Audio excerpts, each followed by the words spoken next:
Nós falaremos sobre Marcos 12. Jesus começa Marcos 12 com a parábola do dono da vinha. É muito interessante porque mostra a posição de Deus diante do mundo.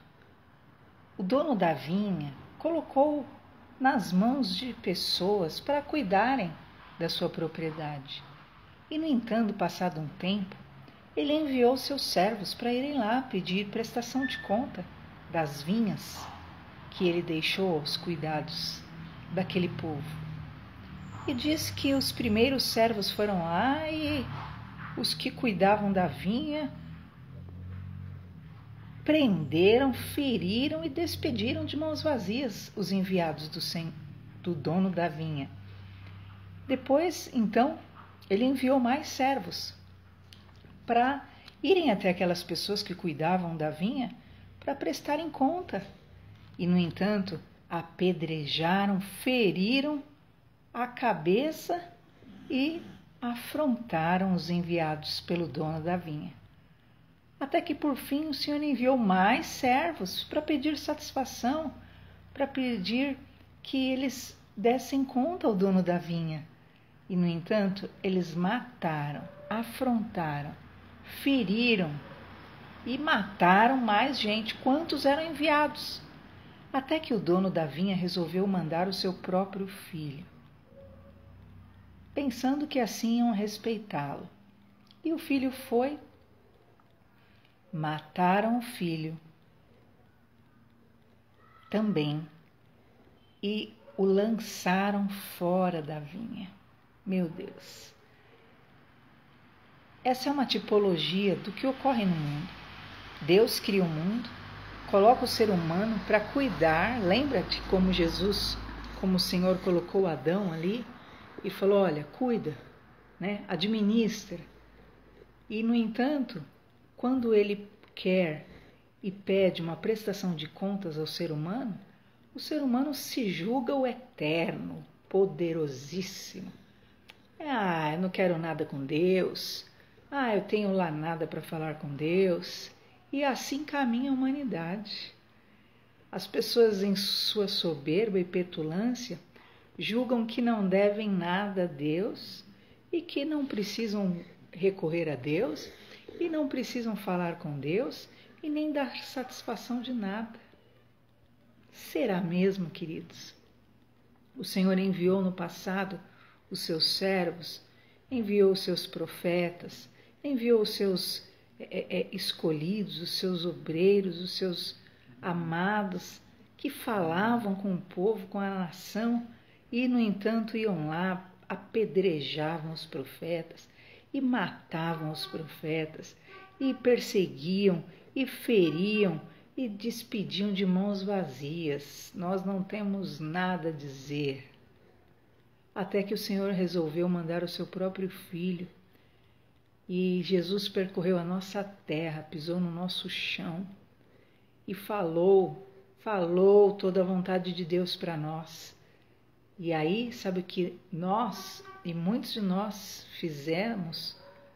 Despedimos Jesus de mãos vazias, lançamos fora da nossa vinha e, como diz aqui, o mataram. E esse o mataram não se refere somente ali quando crucificaram a Jesus. As pessoas matam Jesus no seu coração, matam a fé, matam a voz do Senhor em suas vidas, o chamado de Deus, o apelo do Espírito Santo, e o despedem das suas vinhas, que não são suas, porque nada temos. Estamos nesse mundo de passagem. Presta atenção nessa parábola, porque ela é muito séria. E sabe como essa parábola termina? O Senhor falando assim, o que deveria fazer o Senhor da vinha? O que ele deve fazer? O que você acha que Deus deve fazer?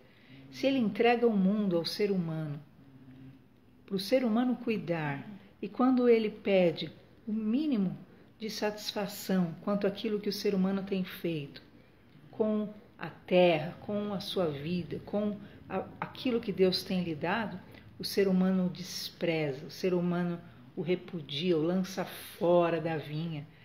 Você não tem parte na minha vida, você não tem parte, eu não quero saber o que Deus tem para me dizer, Eu não quero saber a opinião de Deus. E Jesus diz aqui que no tempo certo o Senhor da vinha virá e destruirá os lavradores e dará a outros o cuidado da vinha. Ou seja, Deus tem dado atributos a todos nós. Deus tem dado tudo que nós temos. Tudo que nós temos foi Deus que nos deu. Então ame o que você tem. Valorize o que você tem. Cuide do que você tem. E acima de tudo, prestes conta ao Senhor. Agradeça a Deus. Reconheça. Seja humilde. Peça para o Senhor fazer parte da sua vida, porque Ele vai te abençoar. Após Jesus dar esse ensino tão forte e real, como sempre, os fariseus, os religiosos que estavam ao redor, começam com assuntos totalmente alheios e diz então que eles, cheios de hipocrisia, começaram a perguntar para Jesus se deveriam pagar impostos, e Jesus diz aquela famosa frase: dai a César o que é de César e dai a Deus o que é de Deus. Ou seja, aquilo que pertence a esse mundo nós precisamos fazer, e aquilo que pertence a Deus é devido a Deus. Não é que o Senhor Jesus está negando uma coisa pela outra, mas Ele está realmente ensinando os homens a colocarem Deus no devido lugar em suas vidas. E você vai ver daqui a pouco que Ele vai nos falar sobre aquilo que deve ser amado primeiro nas nossas vidas. Após Jesus falar da importância de realmente nos posicionarmos diante do mundo, então Ele ensina-nos algo importante. Começam a indagar Jesus sobre a ressurreição. O que acontecerá depois que os homens morrem? Com quem, se um homem casou, né? E com quem que ele ficará? Ele ficará com a sua esposa? E começam com um monte de perguntas. E Jesus fala algo muito importante, que depois da ressurreição, quando os mortos ressuscitarem, estiverem diante do Senhor, todos ali serão como anjos. Não se casam e nem se dão em casamento. Então ali ninguém é esposo de ninguém, mulher de ninguém.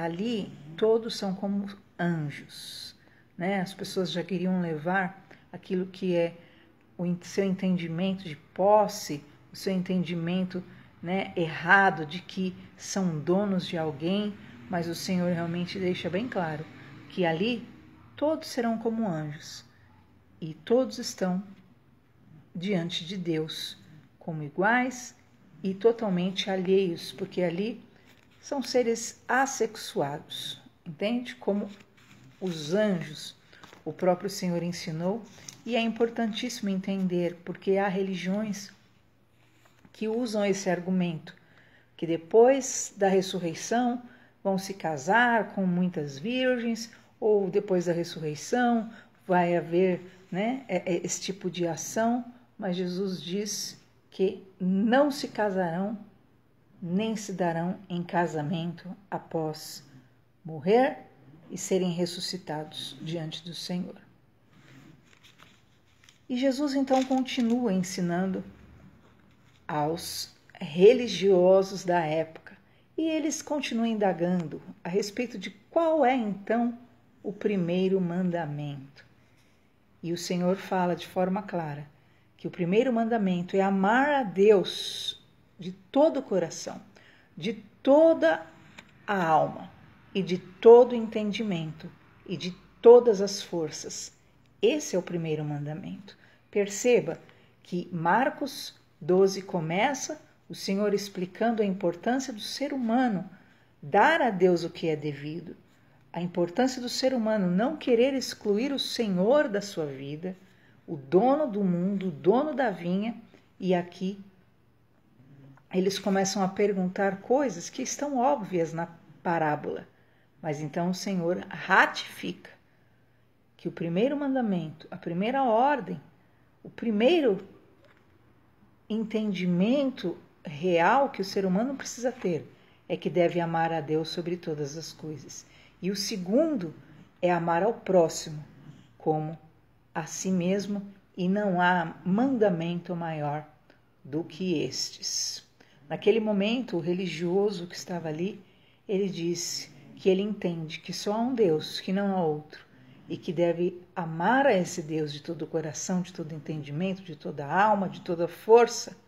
E isso vale mais do que holocaustos e sacrifícios. Um a menos, né, na religiosidade. Jesus elogia aquele religioso. Ele fala, você está perto do reino de Deus. Porque quando nós entendemos que o amor sincero a Deus é maior do que sacrifícios, do que ritualismo, do que liturgia, do que religiosidade, nós estamos perto do reino de Deus, do coração de Deus. Continua então, nesse momento, eles indagam a respeito de quem é Jesus, ainda em Marcos 12, e Jesus fala da importância deles se guardarem das pessoas que prezam por status e poder, a importância deles se guardarem de pessoas que exploram os mais pobres, a importância deles compreenderem a vontade de Deus. E naquele momento, então, Jesus vai e se assenta de frente do gasofilácio, do lugar onde entregavam as ofertas. E ali ele ficava avaliando a maneira que as pessoas lançavam a sua oferta. E diz que haviam pessoas riquíssimas que iam ali no gasofilácio e colocavam a sua oferta, né? Até que então Jesus vê chegando uma viúva e ela coloca pequenas moedas que valiam meio centavo. Você já pensou, né? E ela coloca ali aquelas pequenas moedas que valiam meio centavo. E Jesus, avaliando a maneira, você vê que Jesus avalia a maneira que nós entregamos. Não é, né, com má vontade, não é com pouco caso, não é com descaso ou com prepotência ou com arrogância. É com o coração grato, é com a simplicidade, é com a verdade no coração de agradar a Deus. E ele diz que ninguém tinha dado mais oferta do que aquela pobre viúva. O tesouro que ela tinha derramado ali era mais precioso do que todos os valores que tinham dado, pela maneira, pelo modo, pela sinceridade que ela entregou. Eles deram do que sobrava, mas ela entregou ao Senhor tudo, todo o seu sustento, visando ser grata e agradecer a Deus. Deus abençoe que nós possamos prestar conta ao dono do mundo e dar a Deus o que é de Deus. Perceba a inteligência desse Marcos 12, como os assuntos são interligados. A parábola de que o ser humano não queria prestar conta ao dono da vinha e expulsam da vinha os enviados do Senhor e o próprio filho do dono da vinha, até que por fim a importância de dar a Deus o que é de Deus e dar ao mundo, a César, o que é de César. Impostos, pagamentos devidos, mas por fim, então Jesus trata que nós devemos amar a Deus sobre tudo. Então ele mostra aquela viúva que mesmo não tendo nada, prezou em agradar ao Todo-Poderoso Deus. Então ele termina dizendo a importância sim de nós mantermos nossas ofertas, de nós mantermos a nossa vida diante do Senhor e de nós, sim, entregarmos a Deus o que pertence a Deus, no sentido também do recurso da oferta de amor. Deus nos abençoe e prestemos conta de tudo que Deus tem nos dado, com amor, com sinceridade, em nome de Jesus. Inclua Deus na sua vida.